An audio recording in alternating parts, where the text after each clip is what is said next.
You know, our colleague and correspondent who works with us here at ChannelOne TV has brought us a story. And we're going to delve into that story shortly. But I want to call to join us on the set this morning, Fred Duho, otherwise known to me as Duhoski. Yes,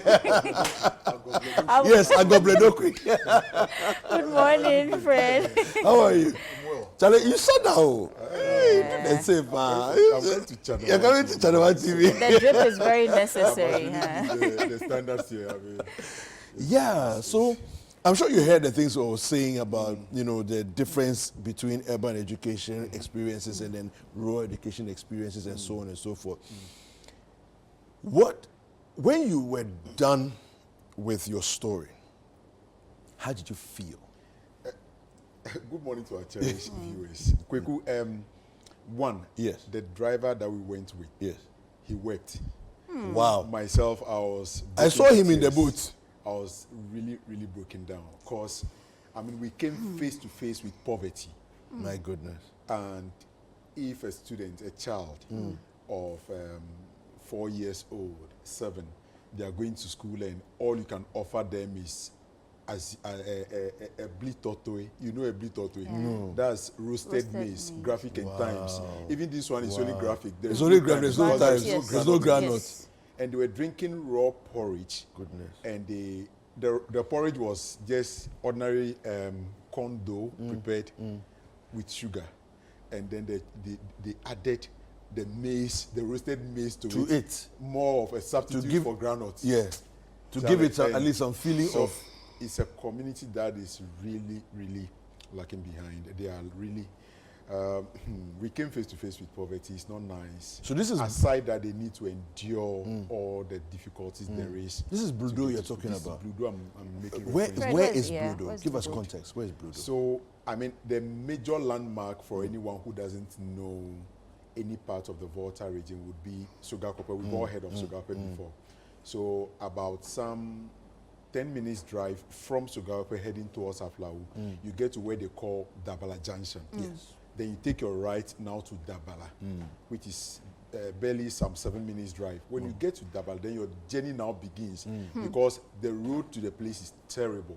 Wow. So you have to be moving like at a snail pace. You have to be going slowly to ensure that you don't even break down your vehicle. So wait, just a bit of context here because we went to Agobledokwe together. Yes.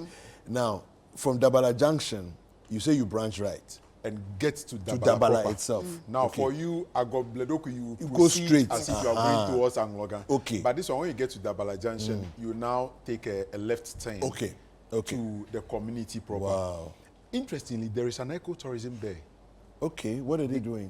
They have a number of rare animals that are even not in our zoos. You will see them there. Like, I see. I understand they have this, is it antelope? Oh. What's the name? Water cow or whatever. Okay, yes. Buffalo. Yes, water buffaloes. They are in there. Oh, I see. Yeah, Wow. so there is a whole ecotourism there that we are, I mean, those who even read about it outside this country, they travel all the way and come and see. and they do this same boat ride to the ecotourism park. Wow. But we've been here for years. And my goodness. there is a tourism potential. So that's that even we a are different really conversation altogether. on its own. I mean, goodness. something we need to really explore on one of our trips. But that is the area we're talking about, and the place is nested in a forest, basically, because you are not seeing any community nearby. The only access road is that is the canoe we used.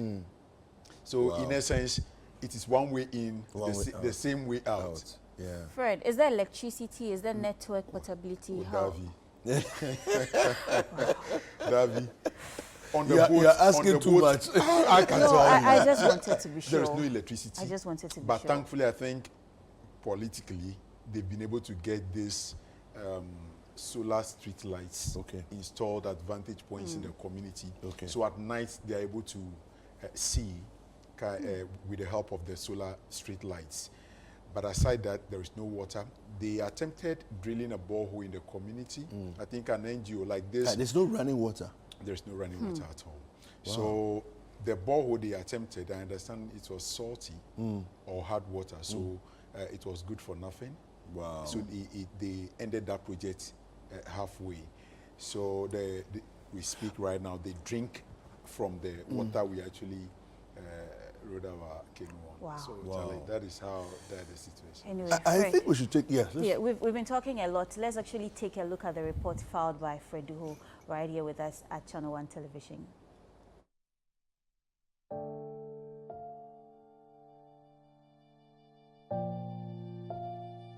A journey of 1,000 miles begins with a single step.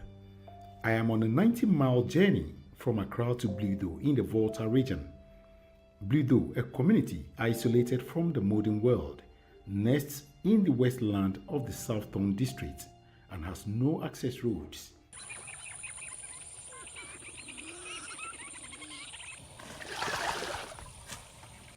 On a quiet boat ride, birds chirp in the early morning, heralding the amazing grace of a new day.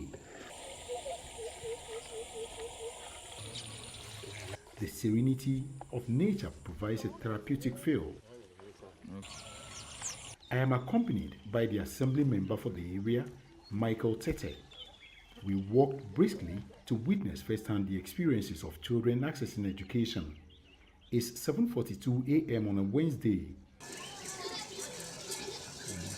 A mother prepares breakfast for her children.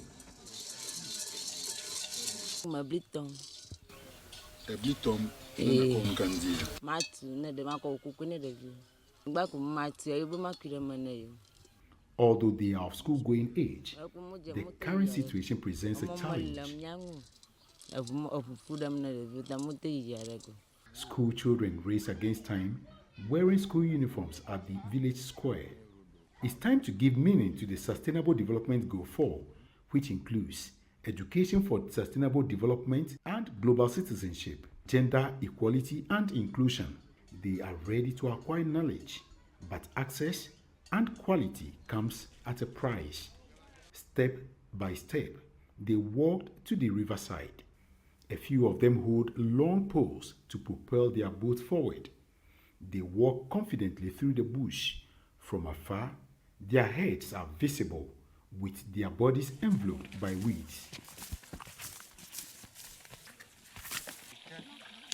Like a good driver checks the condition of his car every morning, Anita, the elderly one, inspects the boat and uses her right hand to fetch mud from under the water to plaster the leaking vessel. She bails out a pool of water from the boat. All is set, she declares. With a long stick aimed at the edge of the water, she pushes the pole backward like Olympic pole vault record holder Ahmad Duplantis. However, Anita's aim is to push the boat forward as much as her strength allows. As stated by the United Nations, every child in the world deserves education. And so has also been outlined in the SDGs, which stipulates that every child must gain access to education. No child must be left behind.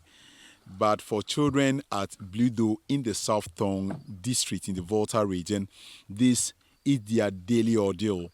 They have to endure this level of hardship to access education.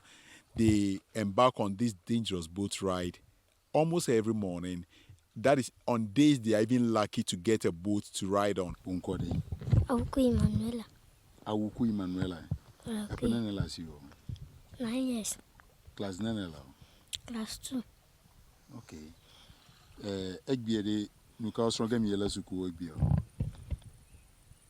Nigga so mass B science. Nuka jiwe abazu lecture mo. Yes. Edibi abazu nurse. Okay. Nuka won nurse o no. Nurse we de nuka mo no. Ona bi donamo. Nuka na mi o wan fi na buido na o.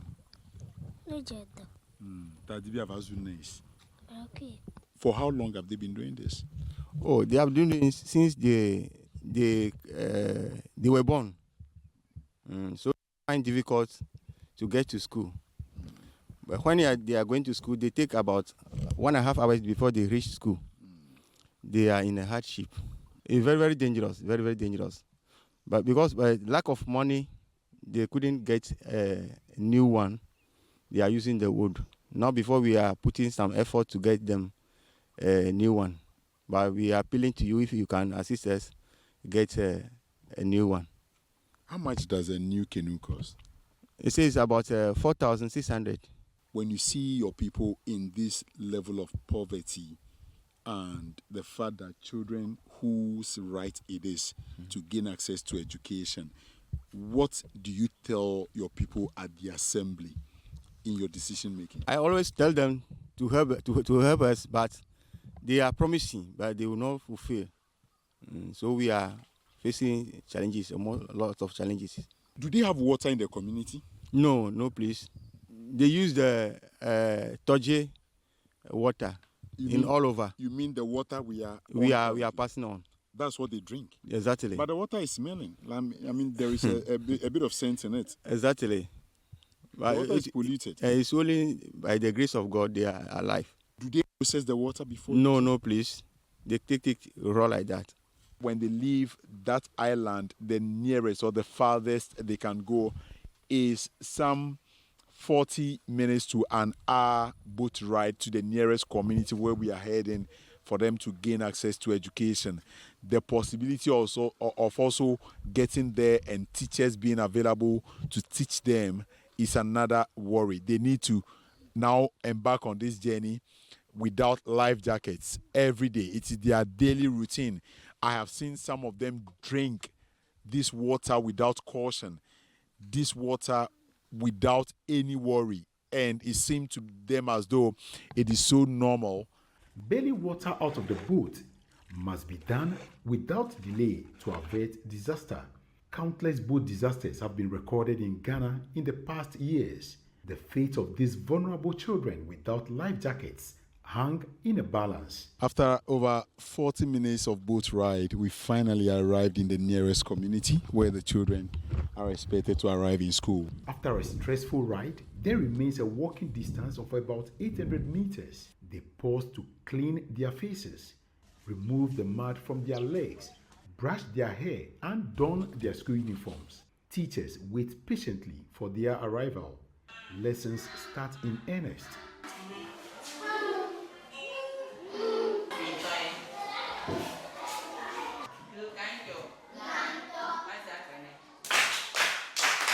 They are from Bludo. Madam Peudie Diviner says, without the children from the island, her class becomes empty. The class, you can even testify, is empty. Sometimes they are even 4. They'll be in the 4 in the classroom. There'll be 4 in the classroom. Some are from the town. But normally if it rains, they don't come to school. How does that worry you as a teacher? Oh, I don't teach because most of them are from Bludo. And if I want to teach something, and they are the people in the class that are active, or they are, let me say, they are good in the class. So if I want to teach something and they are not in the class, I find it very difficult to teach them. The head teacher outlines critical challenges confronting education. The population is one. The teaching and learning materials, we have some, but not enough.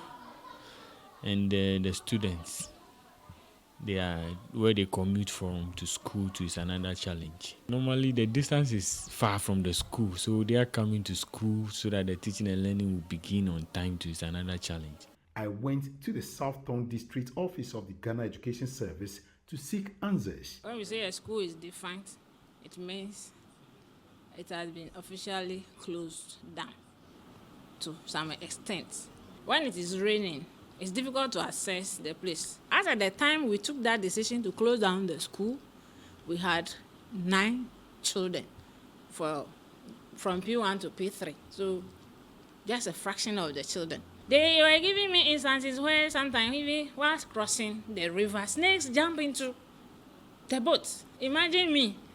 Who cannot withstand the sight of snake? Back in the village, the elderly are unhappy with the turn of events. Odo teacher, if you know you teacher could have bubble, you got it, your bobago. You couldn't score super as of one dollar. Area you see or quite a school. This school currently has been deserted by the folks in the community because teachers are unable to access the community to come and teach the pupils. Hence, the children have no option than to now travel over a long distance, about 40 minutes across a river, into the nearest community to access basic education.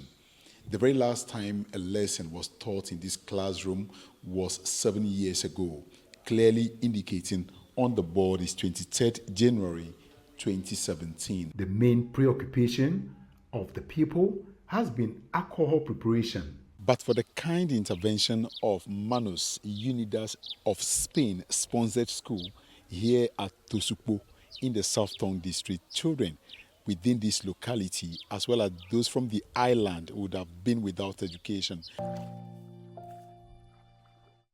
Wow. Wow. I'm not saying the wow out of excitement or whatever, but I'm just very sad because to see that these are very young children. These are the very children we are looking up to, because we watched an interview where one of the kids, Emanuela, was saying she wants to become a nurse. These are children we are looking up to in the future to become nurses, doctors, engineers, politicians, decision makers in the society as well as the country as a whole. And this is what they have to go through. How does this even affect them mentally? How do they gain cognitive development? And I really don't know. I don't have enough words to describe this because it's sad. I have sisters. I feel that we have failed. We have failed them. Totally. We failed those children. Totally. Completely. We failed those children. There's no other way to describe it. I don't know how you feel as you're watching this, but we failed them. There's no other way to talk about this or describe it. With the millions and the millions that we have to spend on so many other things, a classroom for them, it's not as if there's no school in the community. It is there, but it's defunct. And so it might as well not be there. Yeah. This thing, but let me ask you. I'm thinking in my head, if we found even 20,000 CDs, we can easily put that school back in shape. The school is in shape. It has the necessary learning stuff like the chairs, the desk, everything is in the class like that. The only thing that will be needed is to repolish the place, refresh it a bit so that the bats that have turned the place to made into their would now have to vacate the place for children to now enter to study. So, I mean, getting that place into will not cost that much. Will not really cost much for the children to stay in their community and have the lessons. Now, when I discussed this with our MD, Mr. Samuel Atamensa, he mentioned that I think something can be done about this. He assured and he asked me to get in touch with the stakeholders so we can get them a canoe, because you know the canoe they're already using is leaking. Yeah, it's dangerous. And quite dangerous. Yeah. So it is better to get them new ones. And that is what we are working on. So if we are able to get the new one, which is the main reason why teachers can't even go to the community, we can now paint this canoe, write on it that for teachers, indicate that it's solely for the teachers. Even when you come to this side of the river and you see it, you don't have to touch it. Right. It will be there for the teachers to come and ferry themselves to the community, deliver their lessons, and then return to probably where they want to live. If we also want to take, a major step, that would be a giant one, of course, would be to build a single room self-contained So for that any teachers- teacher that is willing, okay. or even for the head teacher Okay. to stay in that community. When they close from school, the teacher At least is you are keeping there. even eye on them and everything. If we can really turn around this community through these children and through the school they have on that island, Yeah. it wouldn't really cost much. It will not be a cost of 1 V8. Right. Fred, You know, I like that context. so watching the video, I realized that the children themselves are the ones pushing the boat through to the other side of the river. There's no adult supervision there. Were you able to speak with the authorities to find out how they're able to leave their children, or even the parents, how they're able to leave their children to cross these waters by themselves? Because me as an adult, I won't risk this. The children, I mean, parents do entrust the little ones into the hands of the elderly ones. And the elderly ones you see as children, they are the ones pushing the boat forward. So, in essence, parents also want the best for their kids. And the best can only be through education. Yeah. As we speak, you can't even say that the nearest community they are going to, which is the Tosukpo, to gain education, that is even quality education in the first place. Yeah. They lack so many things. So what are they chasing after all? Just to go sit in a formal classroom and knowledge being imparted as the procedure or the principles demand it to be in Ghana.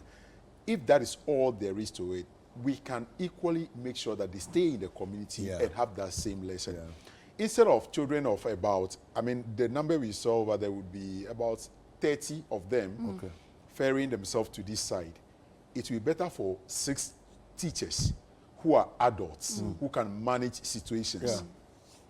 They rather go to them in the community other than letting the little ones go there. So we need to really consult with the Education Directorate, find out how best can we make this school, I mean, operational again. It's been defunct for so many years now, over 7 years. For you to bring it back to life, it will take so much. But that shouldn't be beyond us as a nation, as people put in charge of these things to be responsible, like the Assembly, the Education Directorate, and by a larger extent, the government, if we really care and to make basic education free and compulsory, I mean, we should start turning our attention to communities such as this. Now, we're going to be speaking with the GES director for South Tong District shortly. But before we go, we try and raise her on the line and speak with her. Fred, so really the larger conversation for me is still real. The disparity between the urban experience for children and the rural experience for children. I mean, I don't know how we can bridge the gap, at least bring it a bit closer so that it's not so wide, because this is unbelievable. It's really like simply unbelievable. Children in Accra are learning AI now, artificial intelligence. They are doing robotics. These are people just begging for access To education. To the basics. Yes. They just want access to be able to enter the classroom, at least to say that, yes, I also went to school. Today I've been to school. Yeah. Okay? They're not asking for too much. Oh, man. So the situation, it really needs a bit of stakeholder consultation, like I mentioned earlier. And we need to really deliberate on these issues to find in this case, some solutions. in this case, apart from the community members and let's say the GS, who else would we consider as stakeholders? You see, because I think the one of the, I mean, profound step that is being taken is for ChannelOne TV MD to say that let's get them the canoe. That is we contributing to education. But beyond that, I think we can extend invites to NGOs in education. There are so much money that come into the hands of a number of NGOs in this country every year. If we bring it to the attention of any NGO that is willing and committed, they may even go, I mean, beyond their limits to do everything possible for these children to gaining access to quality education. So beyond the GES, the DCE, which is the local assembly, the media, we've done our part, but we can't end it there. We need to further push and get some serious results out of this whole thing. Yeah, so there's a few messages that have been coming in. Let's just quickly read that. We'll take a quick break and then we'll continue the conversation. But this, do you want to go right. ahead? Yeah. One says, Jifa and Kweku, the marshes they have to go through on the canoe is a serious breeding ground for large snakes. The Amazon forest where anacondas are found is similar to this in terms of the murky waters and marshes. People's children. Are our politicians able to allow their own kids go through this? No. We give them power and they send their kids abroad. There is something severely wrong and I've lost hope in this Ghana matter. How? Indeed, how? You didn't bring your name. This one says, good morning, Kweku. It was a project I was working on. I was able to assist 768 students with education materials. That's 5,000 exercise books. I had to halt because my strength couldn't do it anymore. It's not easy out there. The gap between city and rural education is too wide. I agree. I really agree. You know, Mamiya from Tishi is saying, please ask your reporter if he got in touch with the MP of the area because this is simply heartbreaking. Another message, someone, Aram, watching on our stream says, how? This is very bad. Yeah, we agree. All right, so please do let your messages keep coming. You can use the hashtag Breakfast Daily if you're watching us on our social media streams. Also, alternatively, just send it to our WhatsApp line right here on TV if you're watching us on TV, 0204 447 033. We'll take a quick break. When we are back, we're still talking on this matter.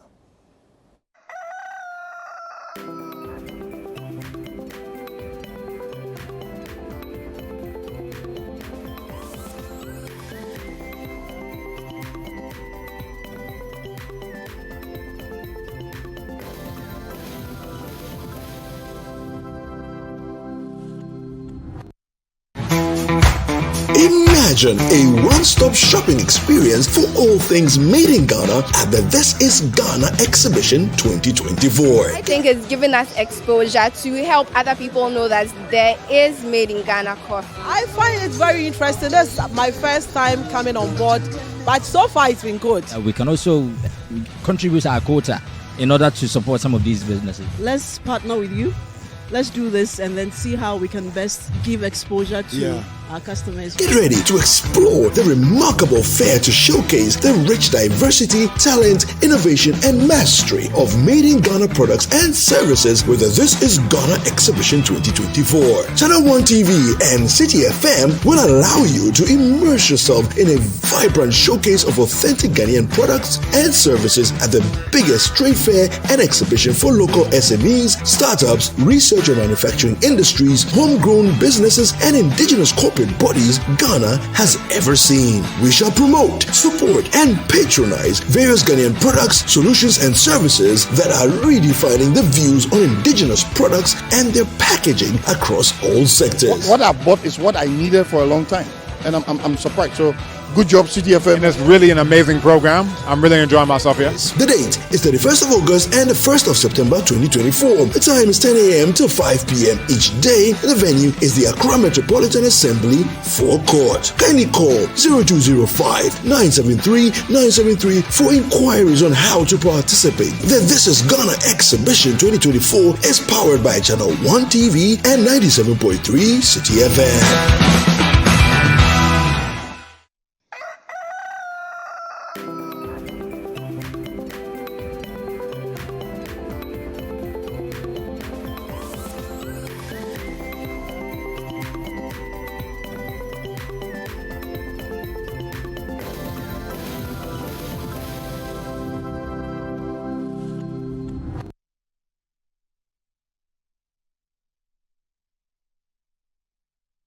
Welcome back from that quick break. This is still Breakfast Daily, and we've been talking community development, focusing on a community in the Volta region called Bludo, where children have to access education through the hardest possible way just to get quality education. Even if that is a way for me to put it, I mean, all they are trying to do is to get educated, get knowledge impacted into them. So if you just joined us, join the conversation, and you are very welcome to Breakfast Daily. You can join via social media platforms using the hashtag Breakfast Daily, or you could send your messages via the WhatsApp number on your screen, 020 4447033, and would love to read your messages. We've been speaking to Fred Duho, who is a journalist here at ChannelOne TV as well as City 97.3 FM. He filed the report for this very story.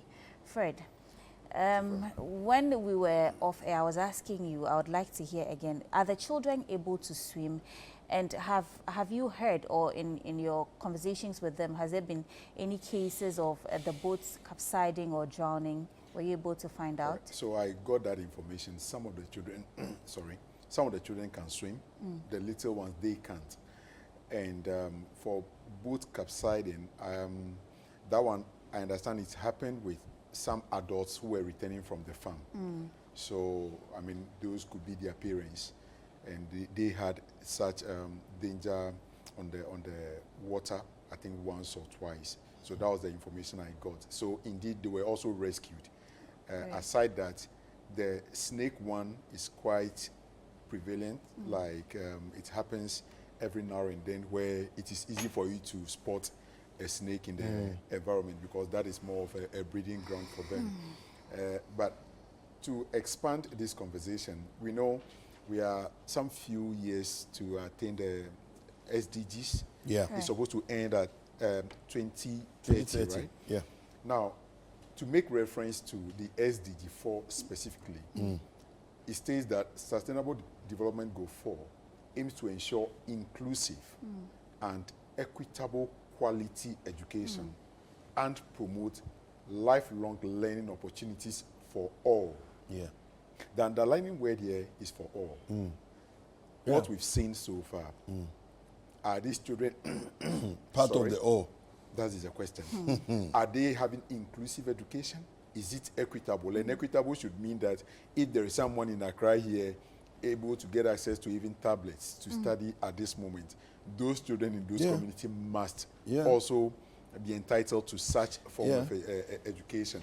Then it proceeds to say that ensure that all girls and boys complete free, equitable, and quality primary and secondary education, leading to relevant and effective learning outcomes. So the SDG, they have outlined a number of things that indeed should engage our attention. And the target, so ambitious, is to be achieved by 2030. Are we sure that in the next 6 years, which will be 2030, those children will be at par with children in the urban centers? The answer we leave to our viewers. So in as much as we talk about the SDGs here, there are 17 in all, and they are even intertwined where you can easily relate this one to the other. Yes. I mean, if access to education, which is the fourth one, even if you are arranging the SDGs per priorities, out of 17, this is the fourth one. That should tell you that it is one of the priority of priorities. Yeah. So indeed, if we are lagging behind this much, where are we with these goals? I think we need to really wake up as a country. The authorities need to really get up, go into these areas. There are after this report, those who watched it, I received a number of countless of messages. Fred, when can you come to our community to also file this report? Because look at the picture. Then they send you a picture of water running through classrooms. Wow. What I mean, children learning under Leaking trees. roofs. I mean, leaking roofs. Yeah. A whole lot. So you know, we failed on the MDGs. The SDGs. The original MDGs. The Millennium Development Goals. We failed on that one. That was 2000 to 2015. We failed on it. Then we switched to SDGs. Okay, because now we don't want to just meet the goals. It's not a development goal alone. It's a sustainable development goal as well. You know, but we'll talk about that in a little bit. Let's talk to the the director. Yes, we have the GS director for South Tong District on the phone. She's in the person of Madame Celestine Sewonam Ajoa Kosi Agodo. Good morning, Madam. Good morning. Good morning. How are you? Welcome to Breakfast Daily. Thank you. Right. You have been the one in the center of this as the GS director in the district. How do you feel about this? Thank you very much. Personally, I am not happy or comfortable to see my school in the social domain now. Though it is not my fault to see a situation of this nature, but this is what we have at hand. When we enter the rainy season, it is very, very difficult to access that particular island. And it became a very tough issue, and finally we have to send it to York for discussion. And looking at the situation, we cannot jeopardize the lives of teachers just because we are talking of accessibility. Your reporter came, he went there himself, so he saw things. When you post a teacher, looking at the situation we have at hand now, indirectly, you are going to encourage absenteeism and truancy. At the end of the day, they will not go to the school, but they will get paid. So many things gone into the discussion.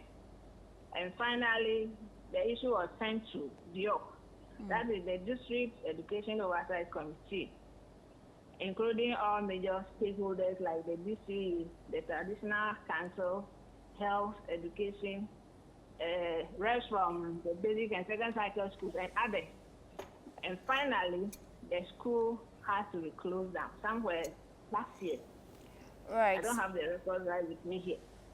Speaking about the school in Bludo, which is closed down, has there been, we understand it's been closed down for the last 7 years. Has there been any attempt to revive the school to get teachers in the community to teach?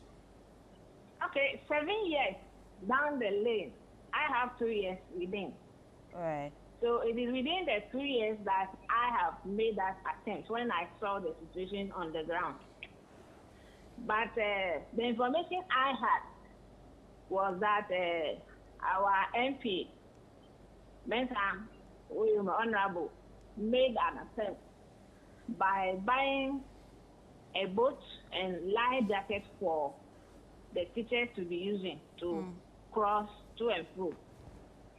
But it came to a point the community themselves took it from them. This is the information I had. So based on that fact, the teachers have it difficult going there.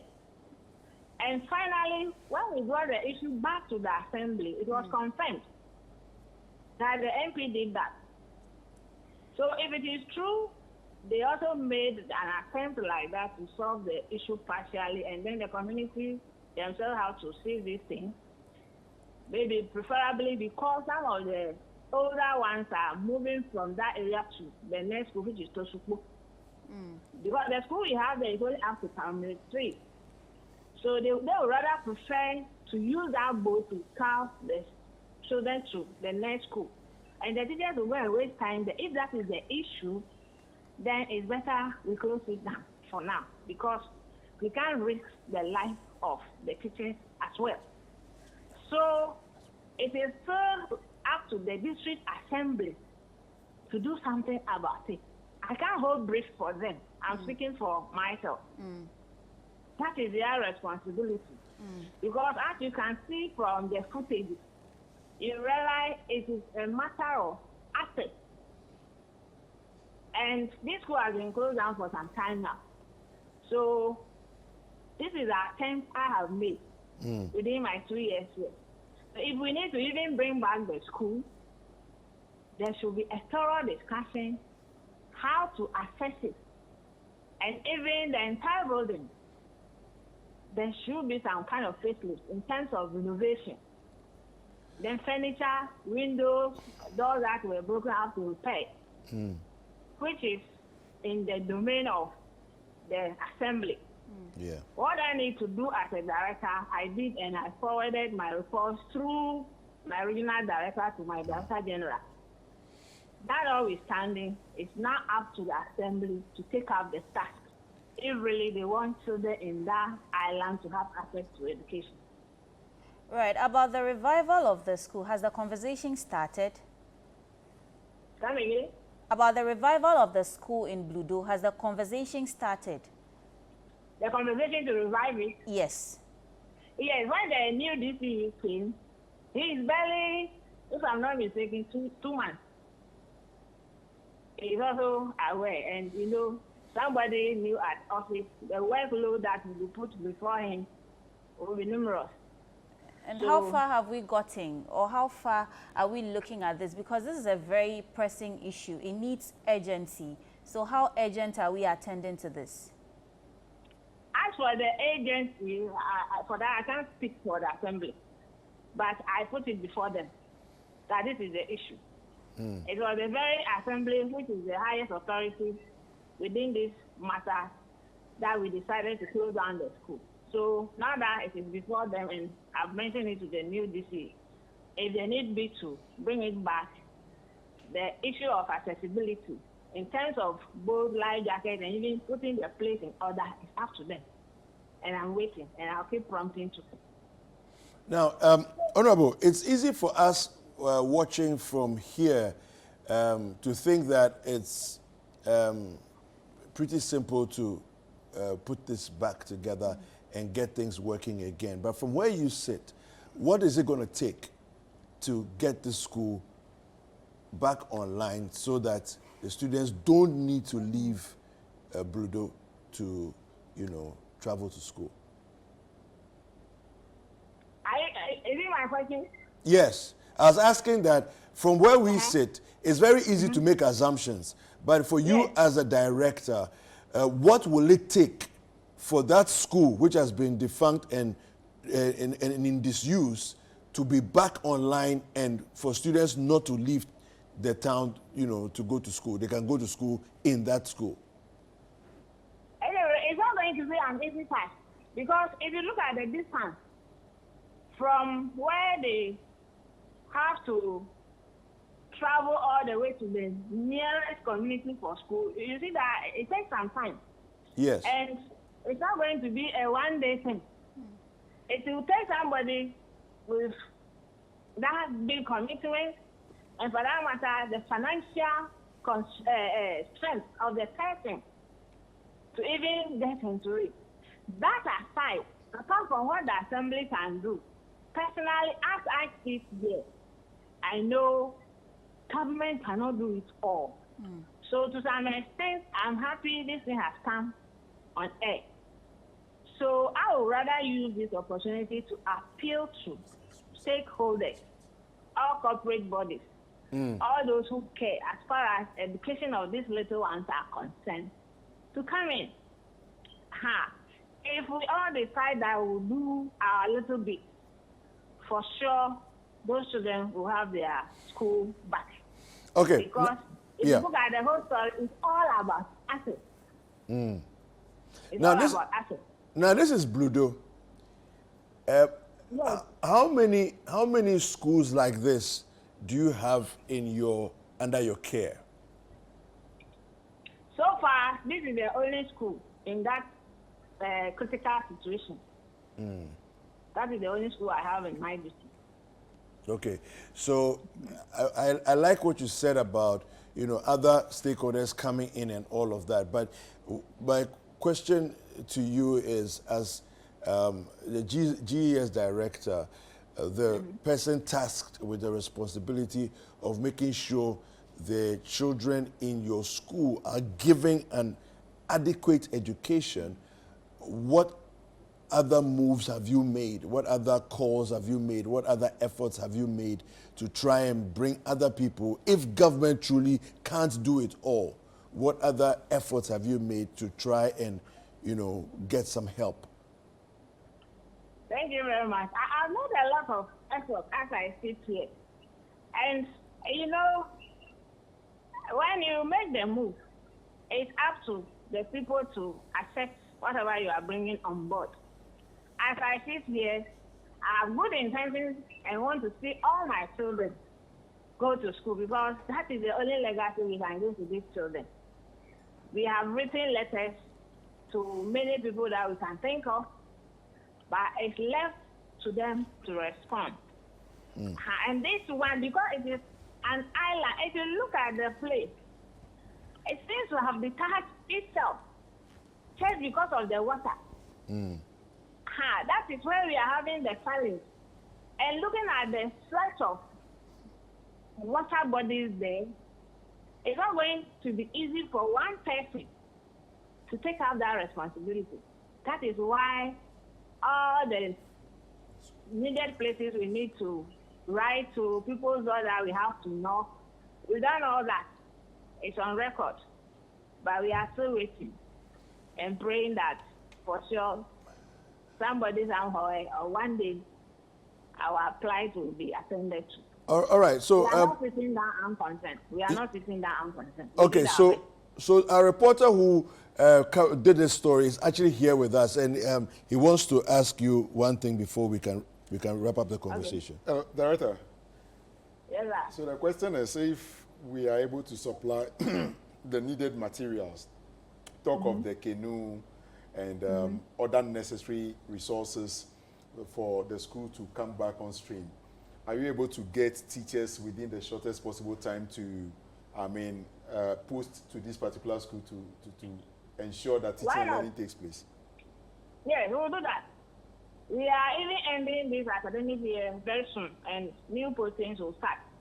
So, if we will get somebody who will come to our aid by giving us a boat, a life jacket. A boat is a machine, of course, the machine that will help adults. And then maybe the classroom, all the necessary renovations will be done. Things will be put in place. Actually, the teachers really need their own table, even the children as well. Furniture for the school. If all these things are put in place, why not? It gets you 1 to 3, and the enrollment too is very low. And this will still call for enrollment drive. And in our attempt to do that, we will affect the current school they are now. But we are thinking of the safety of the children. So if all these measures are put in place, I can assure you, we'll get them teachers. We are crying for the safety of both parties, the teachers and the students as well. Celestine, my final question before we call it a wrap on you. I'm going to ask this based on the fact that you mentioned the community was giving life jackets and some canoes, but then over time they got lost or however it happened. If we are able to provide these items for you, if other organizational bodies are able to come together to provide, how are we able to sustain them so we don't hear in the next 1 year, 2 years that the life jackets, we can't find them or we've lost it or whatever? Thank you. If we are lucky to get those things, as far as I sit here, we have community leaders. The chiefs are there, the assemblyman, the PT, SNC. These are the nearest people to the community. We will track them on how they use the items. Even the headmaster who will be sent or whoever will be the one to take charge of the school, he will be in control of such items. And periodically we will check and see how they are using it so that should there be anything otherwise, we know who to hold accountable. Great. That one I can assure you. Right. Thank you very much for speaking with us then. You're we welcome. hope that help comes as soon as possible so our children are able to access education. Yeah. Right. We've been speaking to Madam Celestine Sewonam Kosi Agodo. She's the Ghana Education Service Director in the South Zone District of the Volta region. Fred, so we've heard from the horse's own mouth. These are some refreshing assurances. Well, then, if we also initiate the steps and we're able to get the needed help, it's left with her to also fulfill her side of the bargain. If she's able to do that, I believe these innocent children will be able to gain access to education. But you see, the overarching responsibility is laid at the feet of the Ministry of Education. You know, the Ghana Education Service has its responsibility. The Ministry of Education has a lot of questions to answer. See, these are hard to reach areas. Yes. Per, I think, is it political promises or GES own codes? It behoves on the government to ensure that teachers who are posted there have an adjustment, upward adjustment in their salary to serve as incentives. Yes. So that they can that. be willing to go to those hard to reach areas to teach. But over time, we don't know whether those things happen. So a number of teachers do not even want to accept postings to those places, and it becomes a problem. So the who doesn't want extra money? And so if it existed, they would be going. So clearly it doesn't exist. I mean, we have to make it work. Yeah. Clearly it doesn't exist. Anyway, talking about comfortability of teachers, so there's a message coming in here from a teacher. He says, "Good morning. My name is Emmanuel. There's a very simple solution to this, and everything depends on the comfortability of teachers. One important fact is that teachers are also people's children. Their lives are also very important. It is high time the government puts in structures to give teachers in these communities special incentive for motivation. A teacher in such a school should not be treated as another teacher in KNUST Basic School. There should be an arrangement to give special scholarships to teachers who accept to teach there.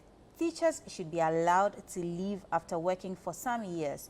Deprived area allowances should be paid to such teachers. Bungalows should be built for teachers to live in the communities. Proper canoes should be acquired for easy transportation, and teachers will be so happy to teach there." I mean, 100%. That summarizes. 100%. He said all the it. He says, "My name is Emmanuel. I'm a teacher in a similar school in Takwa in Swayim called Akleka."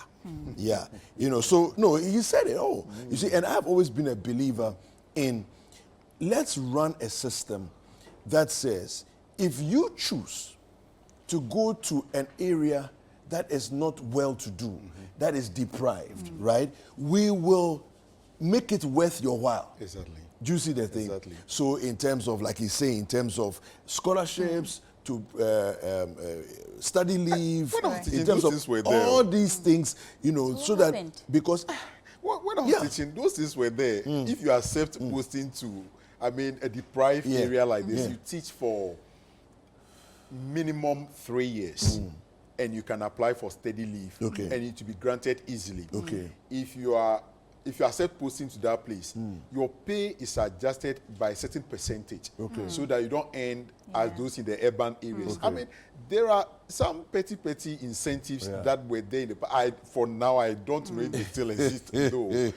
But if this school is revived, I think we should take a look at all those. You're right. It's the broader conversation about all of these kind of things. Fred, there's a message here for you. It says, your reporter has done very well by bringing such issues to light. We hope that the authorities will do the needful for these young children. This from Abubakar Musa from Tamale. And I can't take that credit all alone. The cameraman, Chikata, and then the driver, Maxwell. I mean, they are super. Those guys really raise the odds. Fantastic, fantastic. Now, there's a message here. It's coming. This one says, access to education can be discussed with social welfare in Denmark, and they've left a number there as well. So it looks like some people in the as part of probably maybe the Danish embassy or something are interested in this. It's a number that's been left, so we'll take a look at that.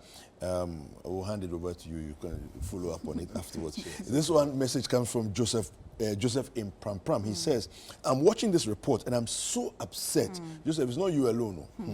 We have misplaced priorities in this country. Government will go to schools sharing laptops when people don't have equal access in areas like this. This is poor leadership. Right. I agree. There's another one from Ajiman. It says, the Constitution states that education is compulsory to all children, but why should it be that the routes for these children to be in their classrooms be difficult? I don't think far. So where are all the money the country gets from World Bank going? I am Ajiman, he says. Yes.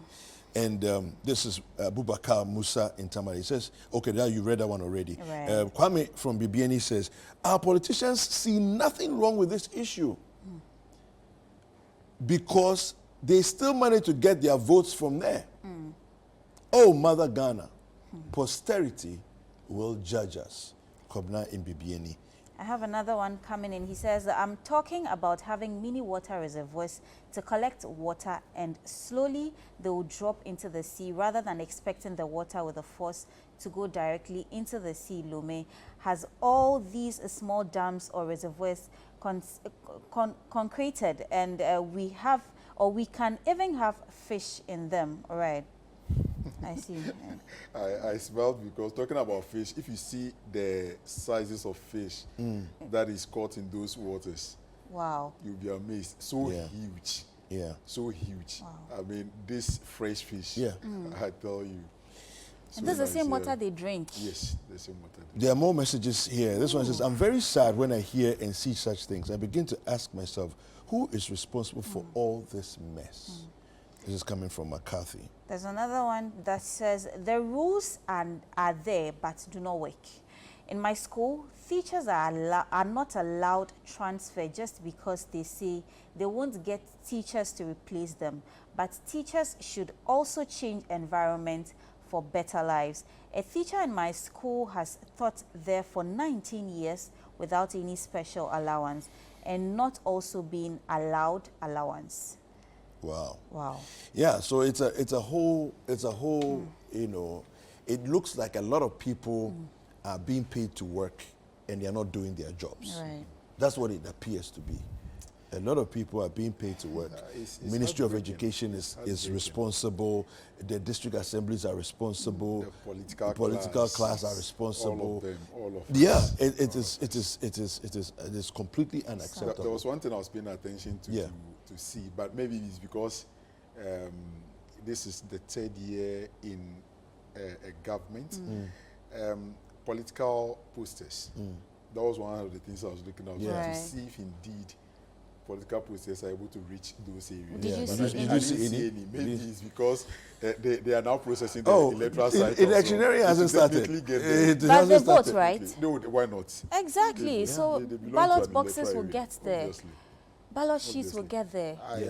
I think when we're doing census, I remember very well the Ghana Statistical Service deployed some of the technical men to those places to go and capture data. So for anyone to even assume that they are not part of our population will be out of place. Right. For anyone to assume that they don't probably deserve to enjoy what any other person that was counted in Accra and counted in those villages deserve, I mean, to be totally out of place. So their data is in the national figure. When we are calculating our per capita income, when we are calculating our gross domestic product, they are part of it. They are part of almost everything that we do. They're part of it. So generally, why do we neglect I think them? we can't really turn our eye to their needs and to their woes at this moment that it has come to light. I think the authorities maybe they were not privy to all these situations in the past. Now we've brought it to their cameras. We've brought it to their televisions. They've seen it. They should now take the immediate steps. What can we do? Hold the stakeholder engagement. Quickly make sure that the children stay on that island and study while teachers ferry to them. Fantastic. Well, I just hope that this will not be another case of setting up a committee that will take so many months or years to even think about what should be done. There need to be some sense of urgency. You don't need to think about anything that should be done. You don't need, there's no thinking here. I mean, the school is there. You know Fix how we it. do our things here. Fix it. Put the people back in. So it should be done ASAP. Absolutely. Absolutely. Fred, we appreciate your time. Thank you very much. Thanks so much for having me. I mean, it's been an exciting moment for me to come and talk about this, though not under the right circumstances, but I believe we'll get some solution to the plight of these people. Thanks for having me on the show. Well, before you leave us, we need you to send text messages, okay, through WhatsApp, right? So text through WhatsApp us your messages, all right? Don't call the line, just send WhatsApp message, because there's a number of people attempting to make calls to call into the show. We are not setting up this morning for that, okay? So just send it in and we'll read out the messages right here on air. Okay, Anyway, so I have it's a message. 0204. Yes, let me just read the number. Sure. 0204 447 033. Yes. Right. I have a message from Agbozome, and it Lucky. says, yes, from Lucky. It says, and if we are angry about tablets being distributed in Accra, mind you, they don't understand. Hey, Judgment Day will be so interesting. So if someone from such a place breaks through and leaves the country, can anyone blame him or her?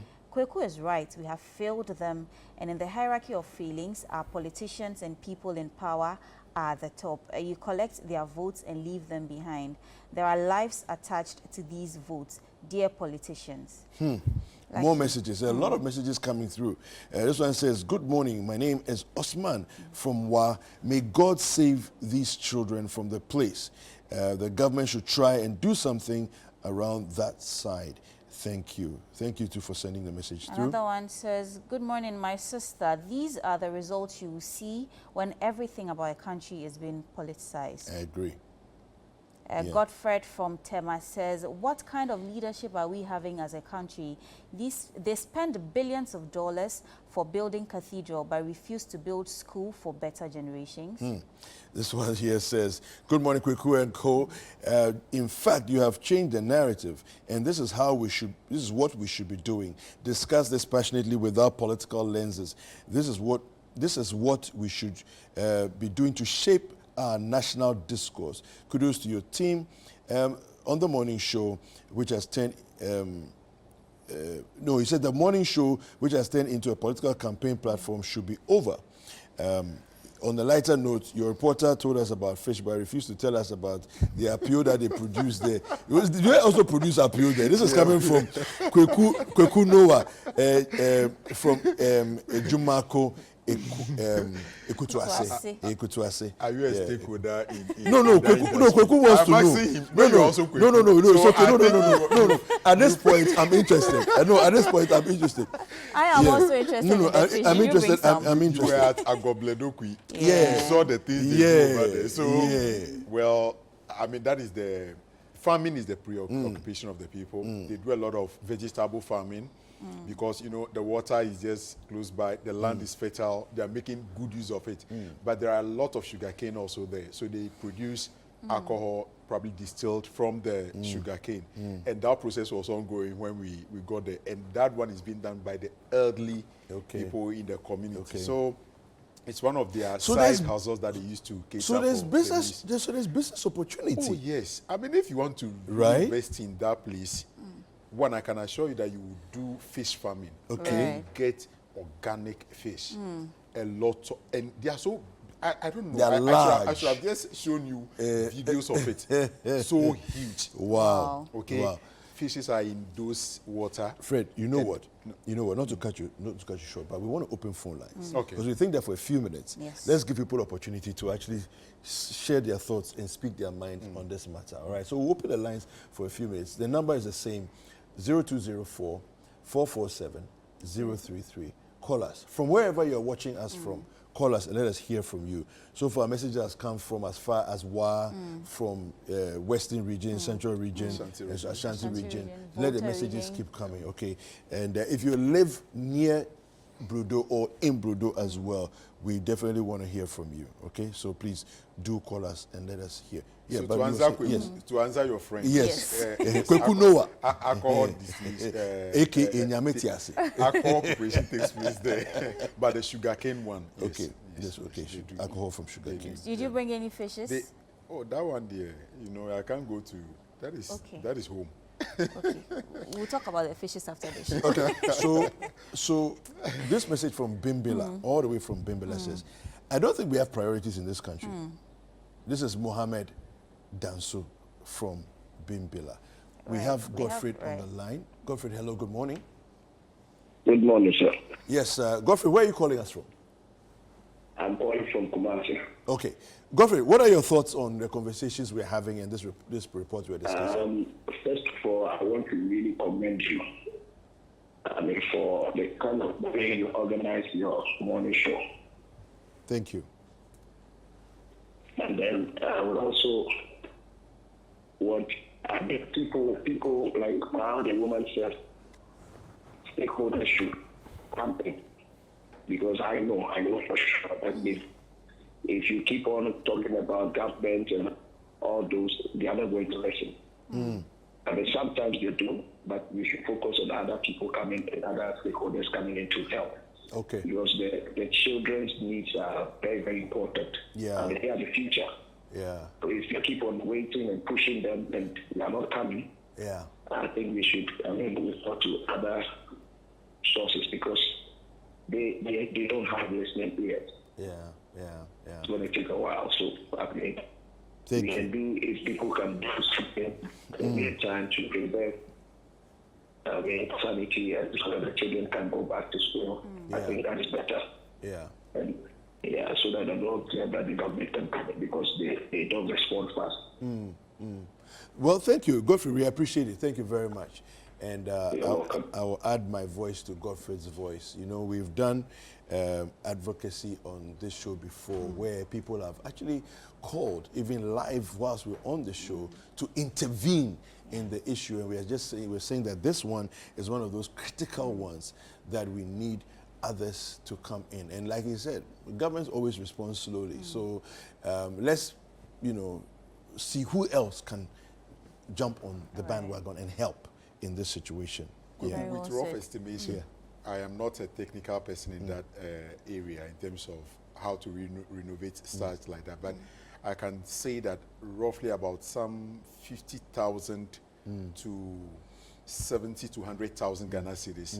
We should be able to put that school into good use, including putting up a small bungalow for the teachers in and everything.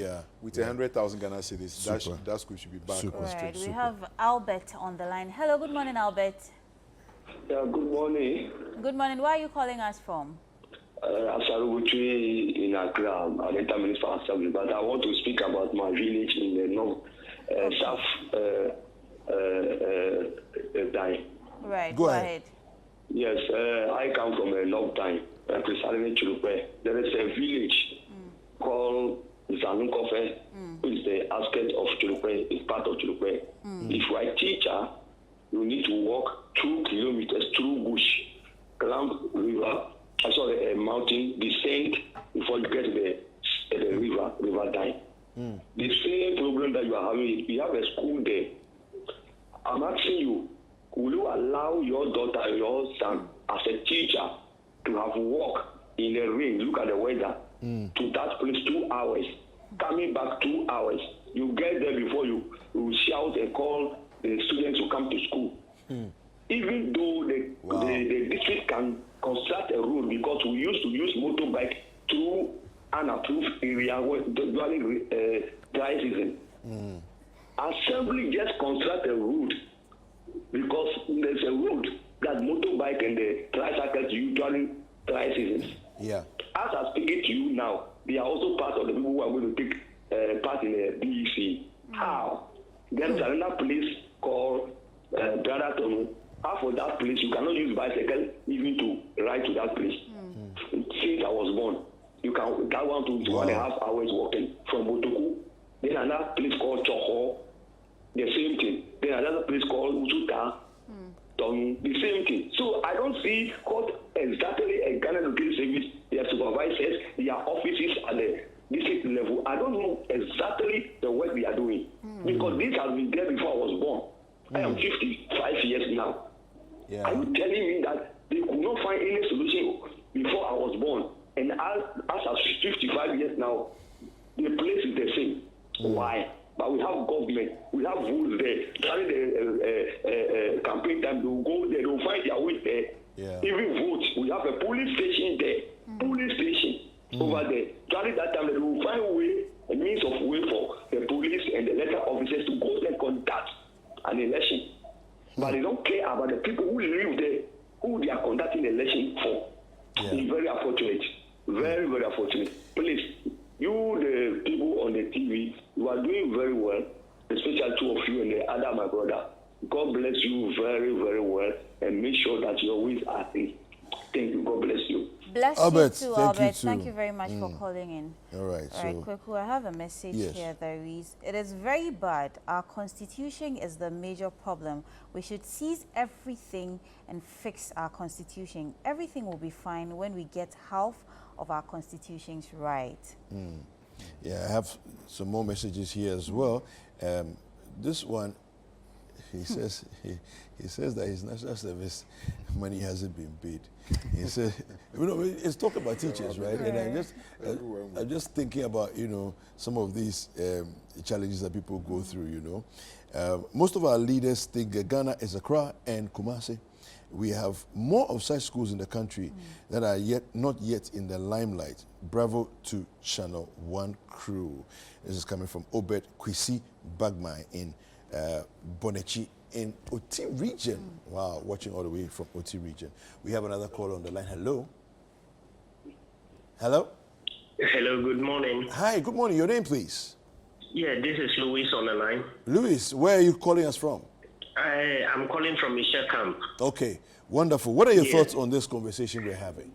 Yeah, in actual fact, I've actually watched the video your gentleman actually went to do, and then it's online. I'm currently watching the TV, listening to you guys too as well. But then I am part of the medical team from the US.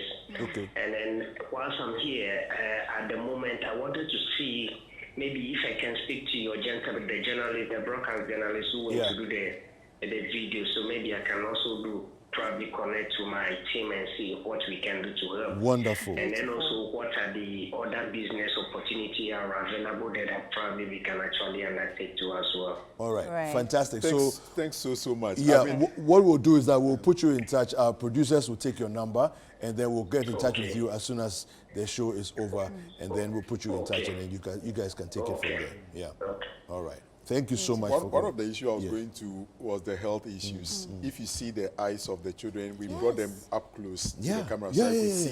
We watch that. They are sick. There's ailments. Seriously. And it's probably something that's coming from the water. There should be a bit of health screening over there. They should be screened for all manner of ailments and everything, so that at least the right medication can be given to them. I'm sure with Louise's interest, because the medical team is here, so I'm sure. Thanks. This is fantastic. This is beautiful, and I hope that more people are able to come on board. So we reach out to them, because as some messages have said, they are part of Ghana. We always say that Ghana is not Accra, Ghana is not Medina, Ghana is not Tesano, it's not East Legon. I mean, everybody inclusive. So. And I always say this, that we judge the state of the nation by the weakest and the poorest of us in the nation, not by the richest, not by the best, not by the strongest, not by the wealthiest or loudest, but the people who have no voice, the weakest, the downtrodden. That's the state of the nation in reality. All right. Last couple of messages. Watching from Koforidua, please keep on the good job you're doing. And then Ishmael from Wa says, keep up the good work. May God bless the workers and the company. Thank you very much for the blessing. Right, we have Nuruddin. Hi, Nuruddin, good morning. Hello, good morning. Thank you for joining and welcome to Breakfast Daily. What are your thoughts about this very topic? Nuruddin, before we speak to you, could you kindly move away from the noise? The line is breaking, please. Good morning. Right, good morning. The children want to talk. My name is Nuruddin. I'm calling from Tamale. Right, Nuruddin, let's hear you. Please. Anyway, I joined the conversation very late, but I really enjoy what you've been doing for us. We are really grateful for your effort. But I want to add something which is not part of your discussion. Right, which is we, the students who are also in the colleges now, we are also suffering. We want the government to also look into our faces. Especially with 400, we are outside renting and feeding ourselves without lectures. We want the government to look into the matter and let our students come back to classroom. Thank you very much. Thank you very much for calling, Nuruddin. Now, Kweku, we have tons of messages coming through, huh? So let me quickly take this one. It says, Our little kids who travel on this water to school should be assisted by various MMDs. Also, concerning the CLOSAC strike, please, okay. Anyway, everybody's talking about their problem. Yeah. Their salaries are very low. Imagine the head of municipal budget analyst it's highlighting the money and all that they take anyway. Is asking that we speak to it about it. Maybe later on we can do that. Yeah. All right, fantastic. So I think it's a very important conversation we've handled this morning, and we really appreciate all the calls that have come through. Thank you very much for engaging with us on the show. We have some more messages. The message here says, Channel One, well done. If government cannot do it, there are individuals that can. After this, take another school and location, and we shall all support. Let us know how we can also help. And this is coming from Centini Dimarca. All right. So yes, and it also left a number, left a number as well. So we'll definitely get in touch. Yeah. All right. So we have another caller on the line. Hi, Francis. Good morning. Good morning. You're calling from the Western North region. Where exactly? I think by the grace everything is good for now. I'd like to have a word of this heartbreaking video you people are showing on the channel. Indeed, if at this modern stage, then we still have such a problem in Ghana, then we should blame our political leaders. Most especially the educational minister and then the education director. To at all costs go to the help of these people and rescue them, because they are the future leaders of this particular nation. Thank you. Thank you. We need our teachers back to lecture. They are indeed also suffering. Yeah. Yeah. All right. Thank you very much for calling, Francis. Thank you so much. Yeah. All right. So this, let's get this last message here. Listen to this one. It says, "This is proper morning show, very resourceful and educative, not the usual political noise that keep eating up our brains." He says other stations must take lessons. Well, we like to stay in our own lane, and do our own thing. But there is time for everything. So, you can't tell me that when it's December, even November, December, when the political atmosphere that was, by the way, that was Godfrey from Kumasi. There is time for everything. So, I mean, we really appreciate that feedback. No, but he's right. I mean, and for us, we've carried it on our shoulders. We say, we will tell your story, we'll empower change in your life and community. Right. All right, so that's what we're about here. Fred, thank you. Thank you very much for that report. God Thank bless you too so much for when are we going to Agobedoku again? You just send them detail everything. Thanks to our viewers this morning. I mean, their messages have been so encouraging, and it gives us the edge to do more. Yeah. And we are so grateful for their message. Those who want to contribute to this, we'll get in touch with them. Yeah. So we find some solution to these whole issues. Thank you. Thank you very much, Fredo, and to the entire team, the camera crew, the sound man, and even the driver, everybody who took part in making this a success, to putting the plight of the people in Bludo to light. Thank you.